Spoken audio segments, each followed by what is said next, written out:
Will there be a civil war in Iraq? Will there ever be peace in the Middle East? Much of that will be determined by the relationship between the Shia and Sunni Muslims. That relationship has been completely turned upside down by the Iraq War. My guest today is Vali Nasr. He is author of The Shia Revival, How Conflicts Within Islam Will Shape the Future. He's a professor at the Naval Postgraduate School and a fellow at the Council on Foreign Relations. Pleasure to have you here today, Vali. Thank you. Thanks for inviting me. Oh, you're welcome. It occurs to me reading this book that I think there are a lot of misconceptions among the American public about what exactly is going on in Iraq. Do you agree with that? Or, for instance, how deep the conflict is between the Shias and Sunnis? It was a deep conflict, and it has been deepening further. We sort of superficially knew there are Shias and Sunnis in Iraq, and there were Kurds and Arabs, but we never took it seriously how this conflict between them can escalate and can completely sort of confound the U.S. effort to build that country after the war. Mm-hmm. Because obviously, as you know, living in the U.S. and San Diego, that there's been a lot of controversy about the war in the U.S. and people are divided. But yet, you hear people saying, they don't want us over there. But actually, it's more the case that probably the Shias probably do want us over there, and the Sunnis don't want us over there. Would you say that's a fair approximation of the situation? That is, and actually that might shift, that the Sunnis may want us there and the Shiites might want us out, depending on how each community sees its benefits. The Shiites wanted us there because the insurgents, which were Sunni, were much more powerful at the beginning, and the U.S. was there to defeat them. Now the Shiite militias are getting the upper hand and the Sunnis are getting nervous, and many Sunnis don't want the U.S. to leave. But I think one way or the other, we cannot leave Iraq to its own fate because too much is riding for the U.S. So you don't think we should pull out? We cannot pull out. We learned in Afghanistan that if you leave a country that's in chaos without a government to take responsibility for it to its own devices, it will become a no man's land in which terrorism will grow. Iraq already has the seeds of terrorism, as we know, and that will only become stronger if 130,000 U.S. troops are not there to provide security in that country. Was the war a mistake, or was it a sound policy? Do you have any thoughts on that? Well, there are many reasons we could say that it was a mistake. First of all, because the reasons for which we went in did not hold up, and that impacted U.S. credibility in the Middle East. Secondly, we were not really prepared for what happens when Baghdad falls in multiple ways. We couldn't prevent the looting, we couldn't prevent the insurgency, and then we were not prepared for the degree of conflict that we are now witnessing between the Shiites and the Sunnis. That is basically a 1,000-year-old conflict. It is. It's kind of like the Protestant-Catholic conflict in Christianity. Right. It's about theology. It's about original interpretation. Each side believes that it's got it right, and the other one is a deviation. For periods of time, they've coexisted. They've lived well with each other. But in cases like Iraq, where you had one minority, which was the Sunnis in that country, ruled over the other one, it becomes now like Northern Ireland. It's not so much about how you practice faith, it's about who you are. It's your identity. Right, and there's always politics and everything else mixed up in that. But it's interesting, of course, because worldwide the Sunnis are the majority and the Shias are the minority, but yet in certain countries such as Iraq, they're actually the majority, but they were treated as the minority, or they were oppressed, at least under Hussein. So now that they've come to power, on the one hand you've got, but then the Sunnis are, it's just such an interesting balance, because in other words, it's that country, but yet it's worldwide. And so in that country you have the Sunnis, they're the majority, but they're the minority worldwide. And the Sunnis are the minority there, but the majority worldwide.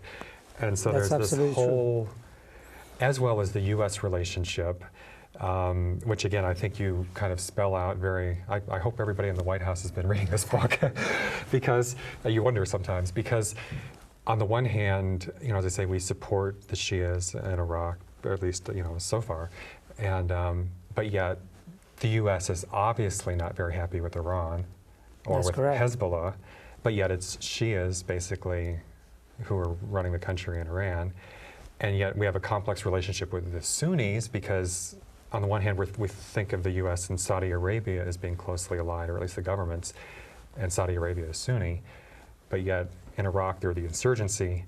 So, but I just think it's interesting. You've got this whole complex So it's that country, but yet it's even worldwide. No, absolutely. I mean, for a long time, when we used to think about the Muslim world, we thought about Islam as one block. We Right. didn't think in terms of the fact that Shias and Sunnis may be seeing things differently. Iraq created this because the Shiites ended up getting the power thanks to the U.S. invasion. Mm-hmm. The Sunnis didn't want to give it up and have been resisting giving up power, and they blamed the U.S. for having facilitated the Shia takeover. And the violence is creating a blood feud between the Shiites and Sunnis that's going to eventually even spill out of Iraq to wherever the two of them exist, Saudi Arabia, Lebanon, Bahrain, and the like. But the problem as far as the U.S. is concerned is that we never really made up our mind about how we're going to handle it. And as a result, we're now coming very close to having both communities against us. Right. In other words, Lebanon, Hezbollah is a Shia organization, and the crisis in Lebanon is gradually spilling into Iraq. Yesterday they were... I sent you the article, exactly. right, about the protests the Shias exactly. were protesting in support of... So whereas, the Shias were supposed to be beneficiaries of U.S. Occupation of Iraq, but we're seeing that, this thing is regional. We cannot think of, Iraq is completely separate from Lebanon, completely separate from Iran. Iraqi Shias or Iraqi Sunnis won't care about what's happening elsewhere. Right. So it's time for us to sort of, take a close look at what this means for U.S. interest and U.S. policy. Well, another article that I sent you earlier in the week was one of the U.S. Generals or mm-hmm. military leaders over there saying, that it was as bad as he's seen, and he thought that, that they really are on the verge of a civil war. Do you agree with that? I mean, is it on the verge of a civil war and headed that direction, or? Well, actually, some would say that we are in a low-level civil war already. What we don't have is sort of a clearly delineated line of battle mm-hmm. with standing armies on both sides. Mm-hmm. But short of that, what we're seeing is that the militias are already ethnic cleansing neighborhoods. Mm-hmm. They are trying to intimidate civilians. They're trying to sort of assert and posture. There is already, by most accounts, already is a battle for Baghdad. And that's the capital, that's the one that prize that matters, and there's already a battle about who will, end of the day, control what neighborhood. I think the figures I had heard recently, maybe you can correct this, but it's something like 100 people a day, Muslim, mm-hmm. are being killed on one side or the other. Is mm-hmm. that roughly what it is? That's correct. Mm-hmm. And that is not necessarily the most gruesome statistics that you read, that there was a car bomb that killed so many. There are individual assassinations. Mm-hmm. There are, just targeted killings of community leaders, and that's going now on a steady pace by both sides. And it is as bad as we have seen it, but potentially most think that this is just the beginning. This is just a sort of a warm-up for what might become a bigger showdown. And those figures, as bad as the U.S. military casualties have been, I think about 2,500 at this point, but actually far more of the Muslims are being killed at this point than American soldiers, because I think you're talking, I hate to talk mm-hmm. this lightly about human life, but you're talking a couple of Americans maybe a day versus, dozens or 100 or more Muslims. So it really is, directed in a way not so much at us, but at the opposing sects. Absolutely. In fact, at some point, the U.S. began to sort of withdraw from policing streets and the like. So it withdrew into its own barracks, and it does essentially what they call force protection. So that means that the opportunity to attack U.S. soldiers has become fewer. Doesn't mean it doesn't exist. It's become fewer. So fewer U.S. soldiers are dying. The downside of that is that many Iraqis, particularly the Shiites, began to argue, well, then U.S. is not going to be able to provide security. That's why we want militias. Because... so they have to arm to protect themselves. Arm to protect themselves, and as a result you have essentially thugs and criminal elements and these vicious militias taking over. And this became particularly a point, I don't know if you remember, in February there was an explosion that destroyed a very large Shia shrine, which led to sectarian violence in Iraq. And the Shia arguments was that, well, U.S. cannot provide us security. And if it cannot provide us security, you got to rely on your own youth to do that. So the goal is that by stirring up all of this trouble or the fighting amongst themselves, that it'll force the U.S. out, or that just descend into chaos and have the Sunnis take over, or the stronger You know, what do you think is the end result here? I mean, well, you goal? begin to posture in a civil war because you want particular pieces of territory. We saw this with the Yugoslav civil war, that the Serb army would try to, through rape and assassination and killing, force the population to voluntarily flee, and then that territory can be occupied. So you have that occurring. The purpose of the violence is to get the upper hand. And if the U.S. troops are not there, they're basically fighting among each other. If the U.S. gets in the middle, I think then it will become a target depending on which side sees the U.S. as being in its way. We'll be right back with Vali Nasr, author of The Shia Revival, right after this.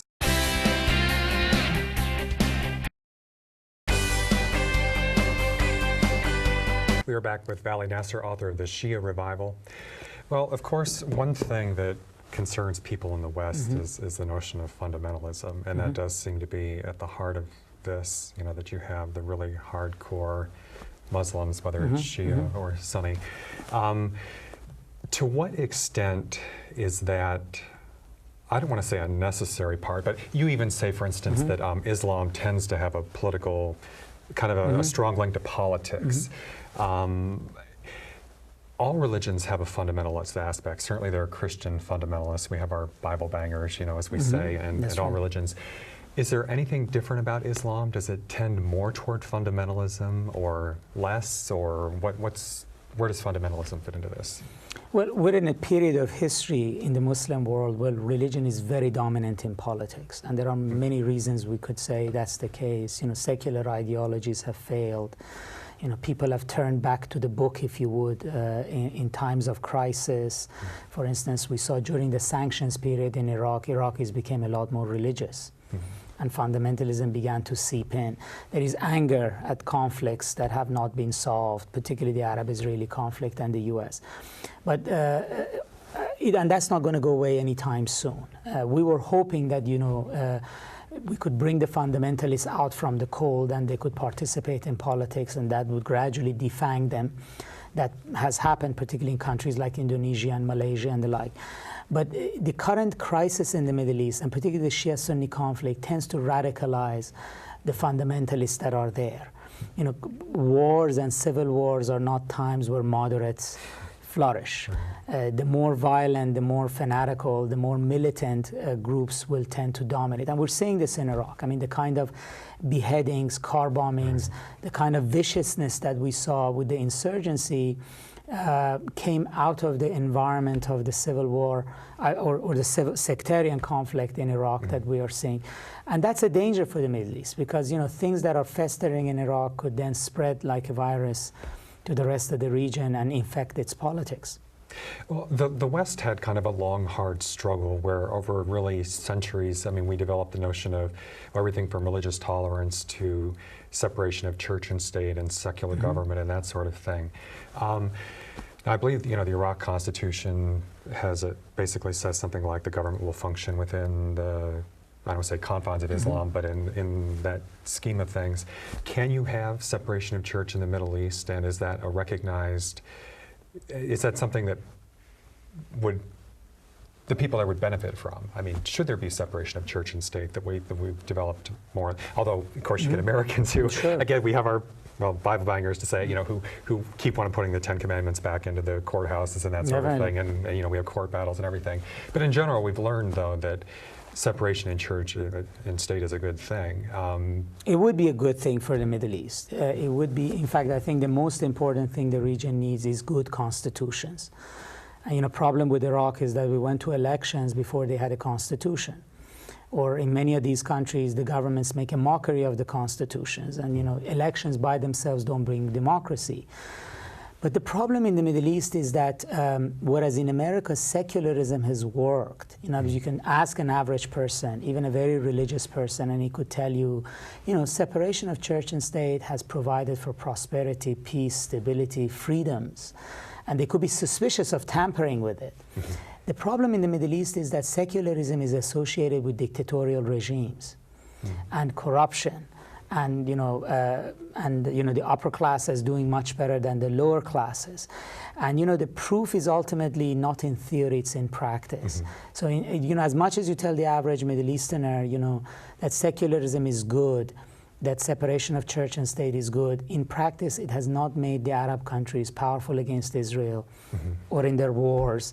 It has not brought prosperity to them. It has not provided dividend. And until the day that it does, it would be a hard sell. Whereas fundamentalists can claim that they can do these battles, or they can provide social services, or they can do better. And they're obviously untested, but they can at least put that argument forward. Well, I think it's interesting too, you mentioned in the book that I wasn't quite as aware, but so on the one hand, you don't have the full-scale adoption of secular government, but yet you had communist influence on Islam. And of course, communists tend to be atheists. So it's interesting that, and of course there was a kind of a modification of that, I think, to fit Islam, but it was interesting that you would have that kind of, maybe because of the revolutionary aspect of it, but yet the communism did seem appealing to certain. It did, and you're actually right. I mean, there was a period where Middle East's politics was actually secular in the 1950s, 60s. Fundamentalists were sort of a very small margin. It was kind of like 1960s America. You didn't see them on the political radar screen. They were somewhere in the wilderness. But communism and radical leftism failed. Particularly after the 1967 war, when Israel defeated 5 Arab armies in a blitzkrieg and took land, West Bank, Jerusalem, Sinai, and the lot. This kind of leftist politics, communist as well as socialist, was discredited. But what it educated the Arab populations was in this revolutionary fervor. And that's where fundamentalism picked up.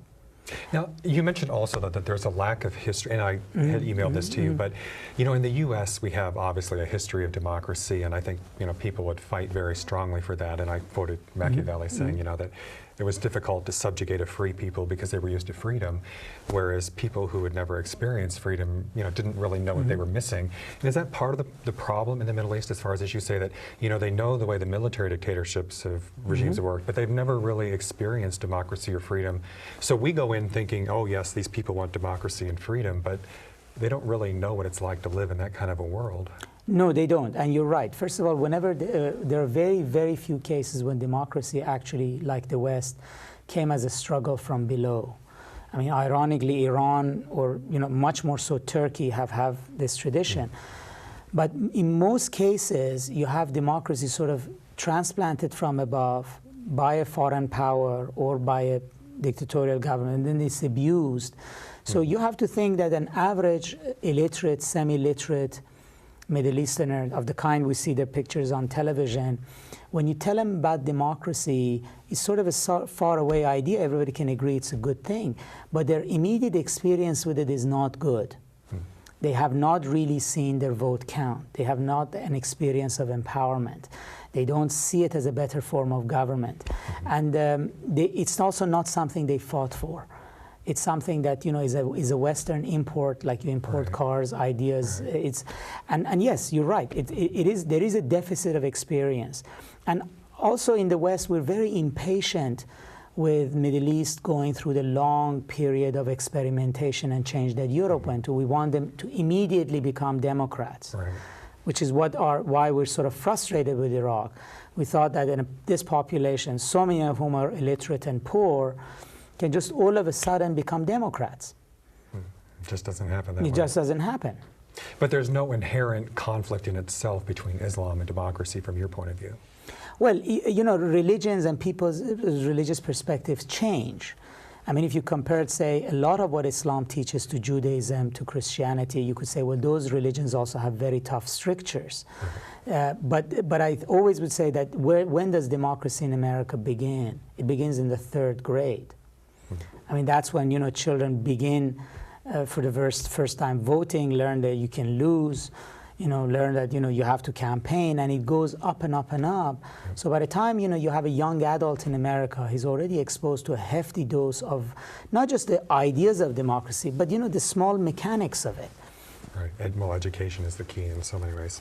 We'll be right back with Vali Nasr, author of The Shia Revival.